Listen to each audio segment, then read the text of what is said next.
Hello friends, welcome to our channel where each issue immerses you into the world of the unknown and mystical. If you like exciting stories that make your heart beat faster and give you goosebumps, you've come to the right place. Subscribe to the channel so that you don't miss the most incredible and creepy adventures. Today we have a special issue for you.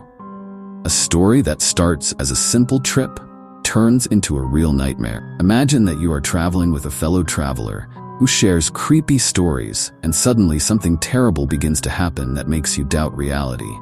What kind of nightmare is hidden behind seemingly mundane things? Find out about it in our video today.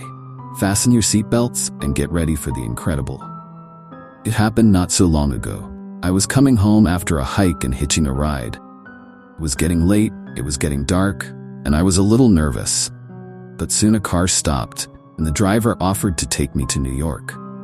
The man turned out to be quite interesting, with a good sense of humor. We started talking, and it turns out that he was driving home from the cottage. He didn't even charge me. It was already dark when we reached the outskirts of New York. On one of the sections of the road closer to the forest, he slowed down and said, "Maybe I won't notice, but you keep your eyes open. There should be a woman standing here soon. I'm interested in her hair color and length." Soon I saw a woman in the headlights. She was standing by the side of the road, dressed quite brightly, clearly one of the street prostitutes. She didn't vote, she just stood there. When we passed, I told the driver that she was a blonde, not very neat woman with straight hair just below her shoulders. She was wearing a short red skirt, tights in a large cage, and was holding a black clutch. I didn't notice a blouse or a sweatshirt, but the jacket was thin, brown suede. It is clear that such women do not freeze quickly. The driver said, "I saw it too. It was Sandra Miller," and he fell silent. I decided to make a joke. "Well, wow, do you know everyone by name?" He sighed heavily, as if he already expected absurdities on my part, and told the following story. "I worked as a detective for a long time. I've seen a lot of things, and now we have a maniac. The handwriting was the same.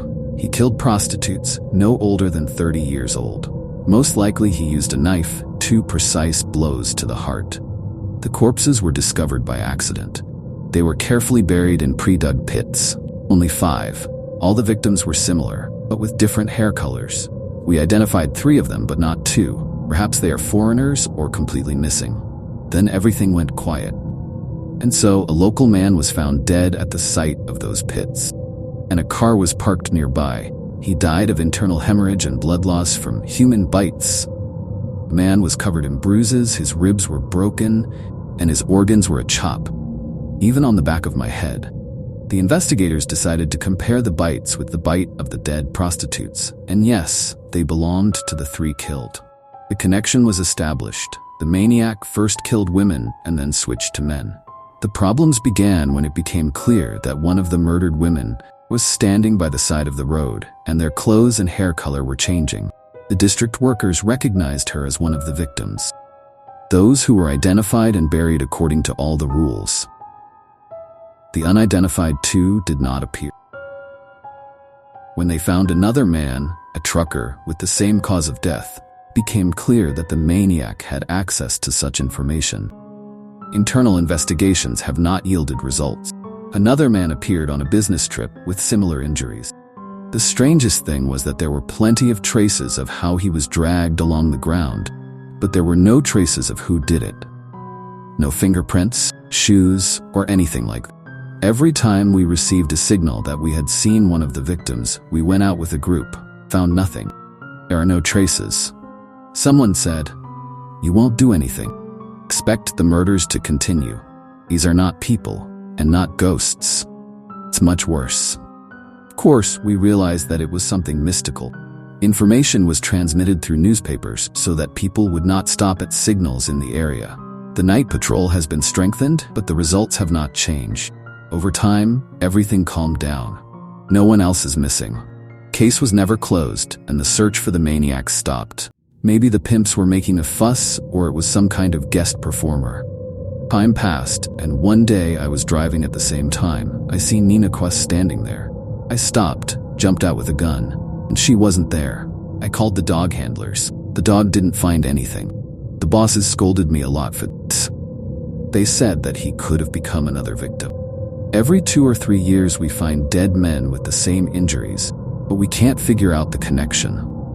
Some of them disappear, and we find them only after weeks or months. Sometimes they appear on the side of the road, gnawed to the bone, while their cars are parked somewhere nearby. Only horror and emptiness remain in their rigid fabric shell. When the story came to an end, we were already in New York. I got out of the car, thanked the driver, and went to the subway. And then it dawned on me. He has access to information, knows everything about the case, often drives along this road. There are no tracks because he came by car. That's it. But why didn't he kill me? Oh, I don't have a car. And all the dead men were in cars. Apparently, he just wanted to brag. But if he's the maniac, then who was standing on the sideline? And that night, as I was walking down a dark alley to the subway, I felt someone watching me. I looked around. There was no one there. Suddenly, I thought I saw the same woman standing by the side of the road in the distance. But she disappeared as soon as I tried to approach. I quickly turned aside and hurried home. Now I understand that it wasn't just a concern. It was a warning. It was as if someone had been watching me all this time to make sure I hadn't forgotten their story. And that night, as I was walking down a dark alley to the subway, I felt someone watching me. I looked around, but there was no one there. Suddenly, I thought I saw the same woman standing by the side of the road in the distance. But she disappeared as soon as I tried to approach. I quickly turned aside and hurried home. Now I understand that it wasn't just a concern. It was a warning. It was as if someone had been watching me all this time to make sure I hadn't forgotten their story. The next day, after experiencing a nightmare, I decided to contact the detective from the very case that the driver told me. I wanted to find out if I was in some kind of incredible accident myself, and there was a way to protect myself. When I arrived at the department, I met with the detective, but he didn't look like he did that night. His eyes were exhausted, and his face expressed some kind of constant anxiety. "Did you find out something?" I asked, nervously rubbing my hands. He sighed and said, "We have received new information. There have been a lot of strange incidents lately. Some victims were found in locations that did not correspond to their last known locations, and yet someone began to notice strange footprints that lead to the forest nearby."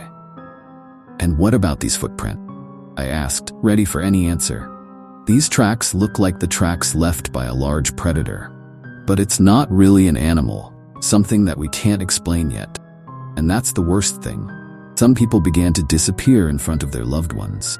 No sound, no trace, they just disappear. And when we look for them, they are found at the place of their disappearance, just their shadows." I shuddered. I didn't know what to say. We discussed the details for a while longer, until the detective began to talk about the latest case. One of the disappeared was found in the forest, where his body was crucified on a tree, and his blood was used to create strange symbols on the ground. When I returned home, the night enveloped the city again, and I couldn't get rid of the feeling that something was wrong. I checked all the locks and turned on the lights in every room to calm down. The fear still wouldn't let go. At midnight, I heard a rustle outside the window. At first I thought it was just the wind, but the rustling became louder and clearer. I cautiously approached the window and saw a figure in the shadows. It was the same woman I saw that night when I was driving in New York. She stood, looking in my direction, her eyes as black as the abyss, and her face showed no emotion. I grabbed my phone to call the police, but as soon as I dialed the number, the lights in the room started flashing and the phone went out. In a panic, I tried to open the door, but it was blocked from the inside. I looked around and noticed that the shadows in the room began to move on their own, like living creatures that curled and slid along the walls. Fear gripped me completely. I tried to find a way to get out, but all I saw was darkness and shadow. Suddenly I felt the touch of cold hands on my face. I turned around. There was no one there. Then there was an eerie whisper that sounded like the voice of each of those who died. Their voices intertwined, creating a nightmarish chorus that called out to me. My breathing became rapid. I didn't know what to do. Suddenly the shadows concentrated in one place, and I saw how they began to form something terrible. A figure like a huge monster that had hundreds of faces, each of which screamed in pain. The monster was moving towards me, and I felt its insatiable shadow engulfing everything around. I closed my eyes and braced myself for the worst when I heard a loud crack. When I opened my eyes, I found myself in my chair, in a lighted room, and the shadows disappeared. There was an old torn notebook on the floor with creepy drawings and notes about each of the cases of disappearances. In the last entries, it was written, "If you see their shadows, know that they are not just hunting you. They are looking for a new host to continue their endless cycle of fear and pain. Neither escape nor oblivion will save you. They will haunt you until they find a replacement." Since then, I have been living in constant fear, because now I understand that the horror that I experienced was not just an accident. The shadows and their monster can appear at any time, and they will look for me until they replace me with someone new. I constantly check every shadow, every movement, and every night I hear that eerie whisper that reminds me that somewhere in the dark corners of this world, they are still waiting.